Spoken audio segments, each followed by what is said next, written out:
90% लोक अजून सुद्धा चॅट जीपीटीचा फक्त 5% वापर करतायत. आपण सर्वजण आजकाल चॅट जीपीटी वापरतोय. ऑफिसचं काम असेल किंवा अगदी मुलांचा होमवर्क असेल, आपण त्याला प्रश्न विचारतो. आजच्या व्हिडिओमध्ये मी तुम्हाला अशा 10 टिप्स सांगणार आणि ट्रिक्स सांगणार आहे, ज्याचा तुमचा तासनतास जो वेळ आहे ना तो वाचणार आहे आणि तुम्हाला एक AI एक्सपर्ट सुद्धा बनवणार आहे. हा व्हिडिओ शेवटपर्यंत नक्की बघा, कारण 10वी ट्रिक तुमची विचार करण्याची पद्धत बदलून टाकणार आहे. नमस्कार, मी अमित गद्रे. न्यूज 18 मराठीच्या टेकचेक व्हिडिओमध्ये सगळ्यांचं स्वागत आहे. लगेच सुरुवात करूया आपण. पहिली ट्रिक, कस्टम इन्स्ट्रक्शन्स. दरवेळेला चॅट जीपीटीला तुमची ओळख करून देण्याची गरज नाहीये. सेटिंगमध्ये जा आणि त्याला सांगा की मी एक स्टुडंट आहे किंवा मी एक शिक्षक आहे, मी एक डॉक्टर आहे. जे तुमचं प्रोफेशन असेल ते तुम्ही तिकडे लिहा आणि मला उत्तरं नेहमी सोप्या मराठीत हवी आहेत किंवा तुम्हाला जी काही भाषा आहे त्यात इंग्रजीमध्ये हवी आहे, मराठीत हवी आहे, हिंदीत हवी आहे, जे काही असेल ते तुम्ही तिकडे लिहा आणि त्यानंतर तुम्ही काहीही विचारलं तरी ते तुमच्या प्रोफेशनला साजेसं उत्तर देईल. ट्रिक नंबर 2 आपण बघूया. Persona, role play. म्हणजे काय, तर चॅट जीपीटीला एक भूमिका द्या. आता फक्त गुंतवणूक कशी करू असा प्रश्न विचारण्याच्या ऐवजी त्याला तुम्ही सांगा की एक प्रोफेशनल फायनान्शियल ॲडवायझर म्हणून मला तू सल्ला दे. आणि तेव्हा एखादं तुम्ही त्याला पात्र देताना तेव्हा त्याच्या उत्तराची डेप्थ कशी आहे ती तुम्ही बघा. त्याचा दर्जासुद्धा प्रचंड वाढतो. पुढची आपण ट्रिक बघूया. तिसरी ट्रिक, टेबल फॉर्मॅट. म्हणजे काय, तर यामध्ये आपण डेटा जो आहे ना तो टेबल फॉर्मॅटमध्ये मिळवणार आहे. समजा तुम्हाला लॅपटॉप घ्यायचा आहे आणि त्या 2 लॅपटॉपमध्ये तुम्हाला कन्फ्युजन आहे, तर 2 लॅपटॉपमध्ये तुम्हाला तुलना करायची आहे. तर फक्त माहिती मागू नका, त्याला तुम्ही असं सांगा की या दोन्हीची तुलना करणारा एक टेबल तयार कर.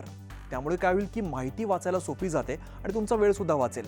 आणि प्रत्येक लॅपटॉपचं जे काही त्याचे प्रोज आहेत, कॉन्स आहेत, ते तुम्हाला वेगवेगळे टेबलमध्ये बघायला मिळतील. त्यामुळे काम तुमचं सोपं होईल. चौथी ट्रिक फार महत्त्वाची आहे. ती ट्रिक अशी आहे की ELI5. म्हणजे काय, तर कठीण गोष्ट सोपी करायची आपल्याला. याचा अर्थ असा आहे ELI5चा एक्सप्लेन लाईक आय एम 5. म्हणजे एखादी अगदी कठीण गोष्ट, समजा ब्लॉकचेन आहे किंवा शेअर मार्केट आहे, तुम्हाला समजत नाहीये, तर त्याला तुम्ही सांगा मला हे 5 वर्षाच्या मुलाला समजेल इतकं सोपं करून सांग.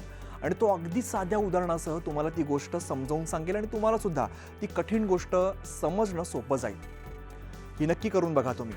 5व्या ट्रिककडे आपण वळूया. 5वी ट्रिक आहे लांबलचक मजकुराचा सारांश, समराईज. आता ही ट्रिक आहे ना, ही ऑफिसमध्ये, कॉर्पोरेटमध्ये काम करणाऱ्या लोकांसाठी अगदी वरदान आहे. तुमच्याकडे एखादी मोठी PDF आली, मोठी फाईल आली, मोठा मजकूर आला, तर ती कॉपी करा आणि खाली लिहा summarise this in 5 bullet points. संपूर्ण जी फाईल आहे, लेख आहे, तुम्हाला न वाचता फक्त प्रमुख मुद्दा काही सेकंदामध्ये समजेल. मोठ्या फाईल्स असतात, रिपोर्ट्स असतात, लेख असतात, जे आपल्याला सगळं माहीत असणं खूप गरजेचं असतं. पण या सगळ्या गोष्टींमध्ये वेळ न घालवता अगदी कमीत कमी शब्दात तुम्ही समजून घेऊ शकता. ट्रिक नंबर 6 आपण लगेच बघूया. रायटिंग स्टाईल बदला, टोन चेंजर. म्हणजे काय, तर तुमची लिखाणाची जी शैली आहे ना ती बदलायला पाहिजे. तुम्ही एखादा साधा ईमेल लिहिलेला असेल तर तो तुम्ही चॅट जीपीटीवर पाठवा. त्याला सांगा की याला थोडंसं प्रोफेशनल बनव किंवा थोडंसं विनोदी बनव किंवा अगदी फ्रेंडली लँग्वेजमध्ये लिही, जे काय तुम्हाला मजकूर आहे तो. तर तुमच्या मेसेजला तो अगदी म्हणजे त्यावरती जादू करेल आणि ती भाषा बदलून टाकेल. चॅट जीपीटी तुम्हाला ऑफिसचे मेल्स आहेत, महत्त्वाचा प्रोफेशनल मजकूर आहे आणि जर कोणी कॉन्टेंट क्रिएटर असेल तर त्याला कॉन्टेंटमध्ये सुद्धा मदत करेल. आता 7वी ट्रिक आपण बघूया. स्वतःची चाचणी घ्या. 7वी ट्रिक विद्यार्थ्यांसाठी अतिशय महत्त्वाची आहे, कारण अभ्यास करून झाला असेल तर त्याला तुम्ही सांगू शकता की मी जो काही धडा वाचलेला आहे, जे काही मी समजून घेतलंय, त्यावरती मला 5 प्रश्न विचार.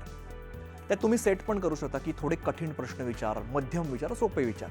आणि तुम्ही उत्तर दिल्यावरती तो तुम्हाला त्याचा फीडबॅक सुद्धा देईल. म्हणजे तुमचा तो वैयक्तिक ट्युटर सुद्धा तो बनेल आणि 24/7 तुमच्या सोबत राहील. त्यामुळे कधी हवा तेव्हा तुम्हाला त्याचा अभ्यास करता येईल. आता फक्त विद्यार्थीच नाही तर इतरही गोष्टीत तुम्ही ही ट्रिक वापरू शकता. 8वी ट्रिक आपण बघूया.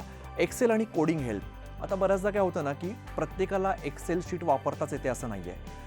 कामासाठी अनेकदा आपल्याला ते वापरावं लागतं, त्याचं आपण पूर्ण ट्रेनिंग घेतलेलं नसतं किंवा त्याचे आपल्याला शॉर्टकट्स, फॉर्म्युला आपल्याला माहिती नसतो, आठवत नसतो.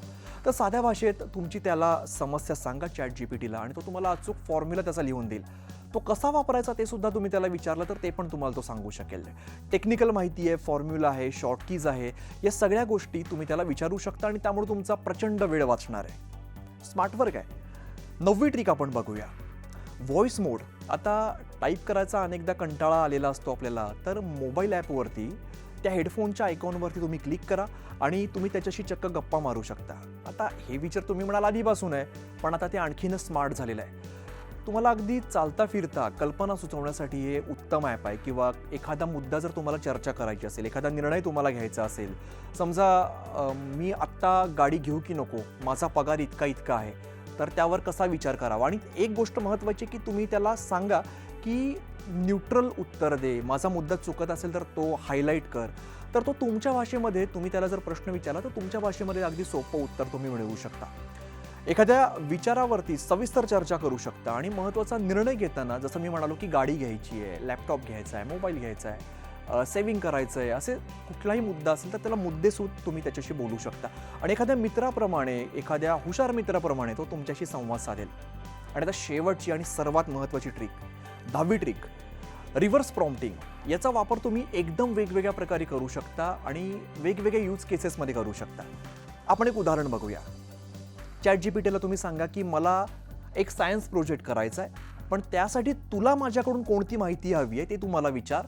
त्यामुळे मग तो तुम्हाला प्रश्न विचारेल आणि तुमच्या गरजेनुसार अचूक उत्तर तयार करेल. आणि यानंतर तुम्हाला हव्या असलेल्या रिझल्टसाठी चांगला डेटा तयार होईल. त्यानंतरचं तुम्ही जर त्यावरती काही प्रॉम्प्ट दिला, सर्च केलं, तर त्याचं उत्तर वेगळं असेल. म्हणून मी म्हणालो की याचा वापर तुम्ही वेगवेगळ्या प्रकारे करू शकता, अनेक यूज केसमध्ये करू शकता. तर मित्रांनो, या होत्या ChatGPTच्या 10 जबरदस्त ट्रिक्स. यातली कोणती ट्रिक तुम्हाला सर्वात जास्त आवडली ते कमेंटमध्ये नक्की सांगा. आणि व्हिडिओ आवडला असेल तर मित्रांसोबत नक्की शेअर करा. भेटूया पुन्हा एकदा टेक चेकच्या नव्या व्हिडिओमध्ये. तोपर्यंत पाहत राहा News18 मराठी.